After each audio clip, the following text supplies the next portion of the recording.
হে everyone, তো আগের ভিডিওতে তো তোমরা দেখতেই পেলে হলদি হচ্ছিল দাদায়ের। তো সেখান থেকে বাড়িতে এসে একটু রেস্ট নিয়ে আমি চলে যাই সাজতে। আর এই যে দেখো আমার মেকআপ আর্টিস্ট আর কাকিমণি। তো সেজে গুজে আমি বাড়ি যাই। তারপর দেখি জেঠিমণি কাকিমণি এসে মাকে শাড়ি পরিয়ে সাজিয়ে দিচ্ছিল। তো তারপর রেডি হয়ে আমরা ভেন্যুতে চলে যাই।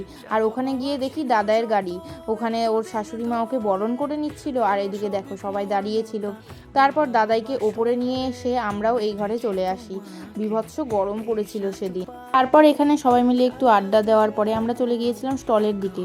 ওখানে ফুচকা, চাউমিন আর পকোড়া রেখেছিল। তো তারপর দিদি একটু ফুচকা খেলো, আমিও খেয়েছিলাম যদিও। তারপর একটু পকোড়া খেয়ে এদিকে চলে এসেছিলাম। তো এসে দেখি যেসব রিচুয়ালসগুলো আছে সেই রিচুয়ালসগুলো করা হচ্ছিল দাদার সাথে। তারপরে আমরা সবাই মিলে এখানে আড্ডা দিচ্ছিলাম। তারপরে এখানে বউকেও নিয়ে চলে আসা হয়েছিল।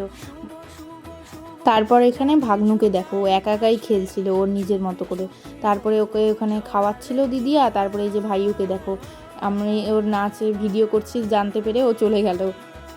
তারপর বাজনা শুনে আমি আর বিন্নিও একটু নাচ করে নিচ্ছিলাম, কারণ নাচ ছাড়া যাবে না, বস দাদাইয়ের বিয়ে বলে কথা। তারপর চলে যাই খেতে। অনেক রাত হয়ে যাওয়ায় বেশি কিছু খাইনি, তোমরা দেখতেই পাবে।